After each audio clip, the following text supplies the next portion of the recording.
12 men walked into a room as fishermen and tax collectors. They walked out with the power to raise the dead. But here's what Jesus told them next. I'm sending you out like sheep among wolves. Some of you will be flogged. Some will be betrayed by your own families. And yes, some of you will die for this. Why would anyone sign up for that mission? Because what happened in Matthew chapter 10 wasn't just a meeting. It was the moment Jesus handed ordinary people supernatural authority over darkness itself, and then warned them it would cost them everything. What he said that day still echoes through history. And by the end of this story, you'll understand why these 12 chose to walk straight into the fire, and how their decision changed the world forever. This is Matthew chapter 10. Let's begin. Picture the scene. Jesus had been traveling throughout the region, teaching in synagogues, proclaiming the good news of God's kingdom, and healing every kind of disease and sickness among the people. Crowds followed him everywhere, massive gatherings of people desperate for hope, healing, and answers. The need was overwhelming. Everywhere Jesus looked, he saw people wandering like sheep without a shepherd, confused and helpless, searching for direction in a world that offered them little comfort. His heart broke for them, and in that moment of deep compassion, Jesus made a decision that would reshape everything. He wouldn't do this work alone. He would multiply his mission by sending out others, ordinary people who would carry his message and his power into places he couldn't physically reach. The harvest was plentiful, he told his disciples, but the workers were few. It was time to change that. Jesus called his 12 disciples together. These weren't religious scholars or trained priests. They were fishermen, a tax collector, and other common folk who had left everything to follow this rabbi from Nazareth. Simon, whom Jesus had renamed Peter, stood among them, along with his brother Andrew. James and John, the sons of Zebedee, were there too, their hands still rough from years of mending fishing nets. Philip and Bartholomew, Thomas and Matthew the tax collector, James the son of Alphaeus, and Thaddeus all gathered close.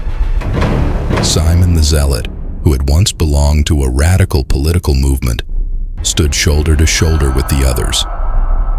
And Judas Iscariot was there as well, the man who would one day betray Jesus, though none of them knew it yet. The air was thick with anticipation as Jesus looked at each of them. What he was about to give them was extraordinary, almost unbelievable. He was granting them authority, real spiritual power over unclean spirits. They would be able to cast out demons and heal every disease and sickness, just as he had been doing. Imagine the weight of that moment. These ordinary men were about to receive supernatural authority. Their hands, which had pulled fish from the sea and collected taxes, would now be instruments of divine healing. But Jesus didn't just give them power and send them off blindly. He gave them specific instructions, a mission strategy that must have surprised them. He told them not to go to the Gentiles or enter any Samaritan town. Not yet. Instead, they were to go to the lost sheep of Israel, to their own people first. As they went, they were to proclaim a simple but revolutionary message. The kingdom of heaven has come near. This wasn't just spiritual theory. They were to demonstrate the reality of this kingdom through action. They were to heal the sick, raise the dead, cleanse those with leprosy, and drive out demons. The message and the miracles would work together, each validating the other. Then Jesus said something that must have made them exchange nervous glances. They had received this power freely, as a gift, so they were to give freely. They weren't to charge money for healing or exorcism. But here's where it got even more challenging. They were to take nothing for their journey. No gold, no silver, no copper coins in their belts. No travel bag for the road, no extra shirt, not even a walking staff or sandals. They were to go out completely vulnerable, utterly dependent. Why would Jesus send them out this way? Because the worker deserves his keep, Jesus explained. They would rely on the hospitality of those they served. When they entered a town or village, they were to search carefully for someone worthy, someone who would welcome them, and stay at that person's house until they left that area. This wasn't about finding the richest home or the most comfortable accommodations. It was about finding hearts that were open. The greeting they would offer wasn't casual. When they entered a home, they were to give it their peace, a blessing that carried real spiritual weight. If the home was worthy, if the people received them with open hearts, that peace would rest on the household. But if the home proved unworthy, if the people rejected them and their message, that peace would return to the disciples. It wouldn't be wasted. And what about the towns that refused to welcome them or listen to their words? Jesus gave clear instructions for that scenario too. The disciples were to leave that place and shake the dust off their feet as they departed. It was a symbolic act, a testimony against those who had rejected the message of the kingdom. Then Jesus said something sobering, something that revealed just how serious this rejection would be. It would be more bearable for Sodom and Gomorrah on the day of judgment than for that town. Those ancient cities, destroyed by fire for their wickedness, would face less severe consequences than people who heard the good news of God's kingdom and turned it away. But wait, there's more. Jesus wasn't finished preparing them. What came next was a stark warning about the reality they would face. He told them plainly that he was sending them out like sheep among wolves. The image was vivid and unsettling. Sheep are vulnerable, defenseless creatures. Wolves are predators, dangerous and deadly. The disciples would be walking into hostile territory, surrounded by people who might seek to harm them. So they needed to be shrewd as serpents, clever and wise in how they navigated danger. But they also needed to remain innocent as doves, pure in their motives and methods. They couldn't let the hostility around them turn them into something dark or manipulative. Jesus then painted a picture of what this opposition would look like in concrete terms. They needed to be on their guard against people. Some would hand them over to local councils, religious authorities who would put them on trial for their faith and their message. They would be flogged in synagogues. The very places meant for worship would become sites of punishment. They would be brought before governors and kings as witnesses, not as criminals, but as representatives of Jesus and his kingdom. These trials wouldn't just be about them. They would become opportunities to testify before both rulers and Gentiles, to proclaim the truth to the very people who held earthly power. When they were arrested and put on trial, Jesus told them something remarkable. They weren't to worry beforehand about what to say or how to say it. In that very hour, the right words would be given to them. It wouldn't be them speaking, not really. It would be the Spirit of their Father speaking through them. Imagine the comfort and the terror of that promise. Comfort, because they wouldn't face those moments alone. Terror, because it meant those moments would definitely come. The persecution wouldn't just come from strangers and authorities. Jesus revealed something even more painful. Brother would betray brother to death. A father would betray his own child. Children would rebel against their parents and have them put to death. The gospel would tear through families, dividing them along the line of faith. Everyone would hate them because of Jesus' name. The association with Jesus would make them targets of hostility everywhere they went. But Jesus gave them a promise to hold on to. The one who stands firm to the end will be saved. Endurance mattered. Faithfulness through persecution would be rewarded. If they were persecuted in one place, they were to flee to another. This wasn't cowardice, it was wisdom.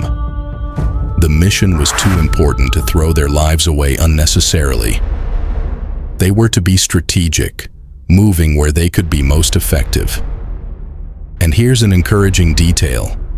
There were enough towns in Israel that they wouldn't finish going through them all before the Son of Man came. The mission was bigger than any single town or moment of rejection. Jesus wanted them to understand the nature of what they were signing up for. A student isn't above his teacher, he explained. A servant isn't above his master. It's enough for students to be like their teacher, for servants to be like their master. If people had called Jesus, the head of the house, Beelzebul, the prince of demons, how much more would they malign the members of his household?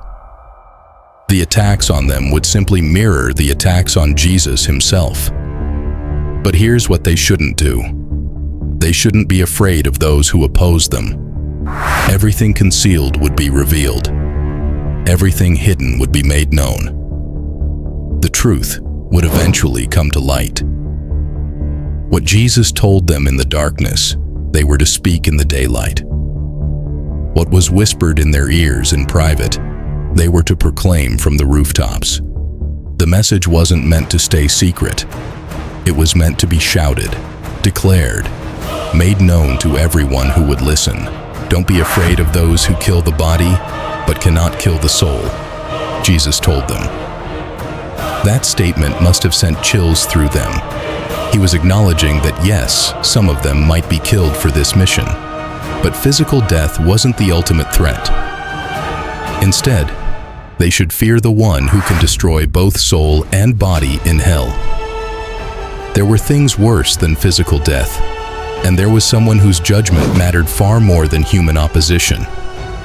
Then Jesus shifted to words of profound comfort. Aren't 2 sparrows sold for a penny? These were among the cheapest items in the marketplace, nearly worthless in economic terms. Yet not one of them falls to the ground outside the Father's care. God's attention extends even to the smallest, most insignificant creatures. And you, Jesus said to his disciples, are worth more than many sparrows. In fact, the very hairs on your head are all numbered. God's care for them was so detailed, so intimate, that he knew them down to the number of hairs on their heads. If God paid attention to falling sparrows and counted their hairs, they could trust him completely with their lives and their mission, no matter how dangerous it became. Jesus then spoke about acknowledgement and denial. Whoever acknowledged him before others, he would acknowledge before his Father in heaven. But whoever disowned him before others, he would disown before his Father in heaven. The stakes were eternal. How they represented Jesus on earth would have consequences in heaven. This wasn't about casual belief or private spirituality. It was about public identification with Jesus, no matter the cost. What happened next will shock you. Jesus made a statement that must have confused everyone listening. He told them not to suppose that he had come to bring peace to the earth. That wasn't his purpose, at least not in the way they might have imagined. He didn't come to bring peace, but a sword. This wasn't a literal weapon, but something that would divide and separate. He had come to turn a man against his father, a daughter against her mother, a daughter-in-law against her mother-in-law. A person's enemies would be members of their own household. Why would the message of God's love and kingdom create such division? Because it demanded total allegiance. It forced people to choose. And when some family members chose to follow Jesus while others rejected him, conflict was inevitable.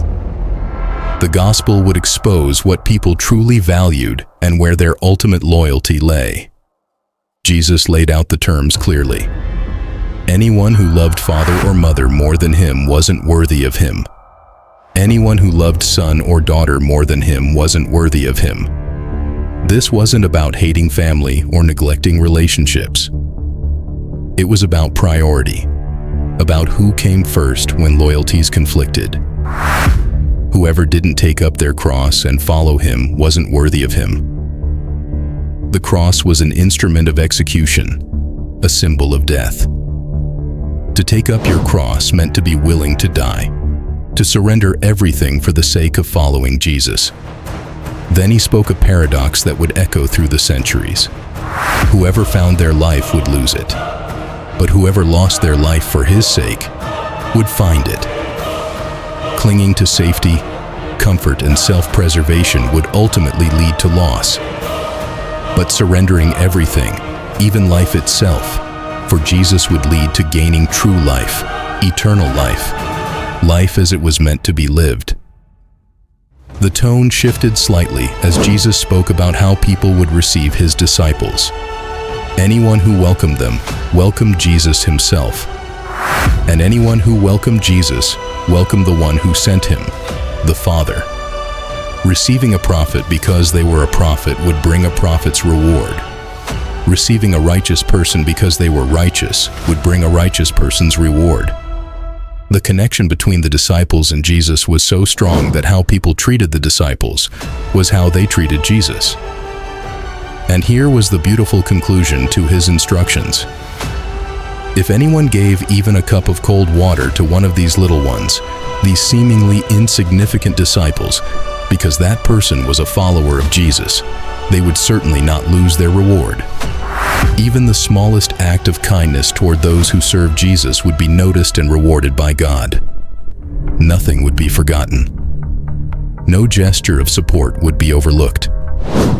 After Jesus finished giving these instructions to his 12 disciples, he moved on from there to teach and preach in the towns of Galilee. The disciples would go out, armed with authority, guided by specific instructions, warned of the costs, and assured of God's care. They would face rejection and persecution. They would see miracles and changed lives. They would learn what it meant to represent Jesus in a hostile world. This wasn't a mission for the faint of heart. It required courage, faith, and a willingness to lose everything.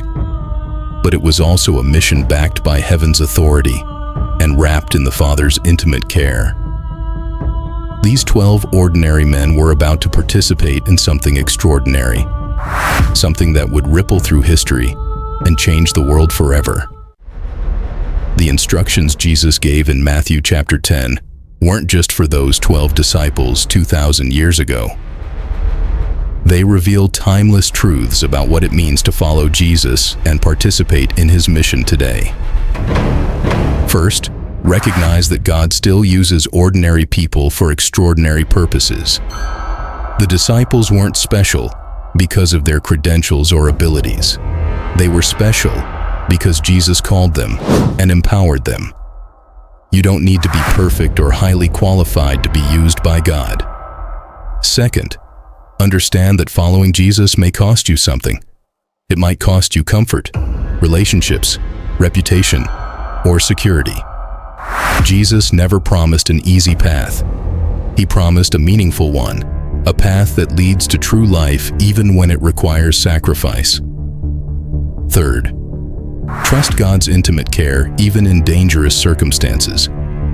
If he notices falling sparrows and numbers the hairs on your head, he certainly sees your struggles and fears. You can step out in faith, knowing you're never outside his attention.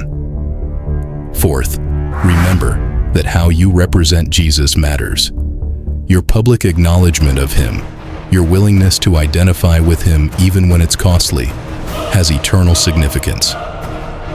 Your life is a testimony, whether you speak a word or not.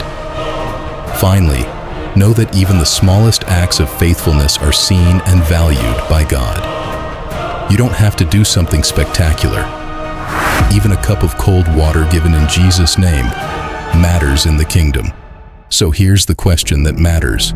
What is Jesus calling you to do today? What mission? What act of faith? What risk is he asking you to take? The same Spirit that empowered those 12 disciples is available to you. The same Father who cared for them cares for you. Will you answer the call?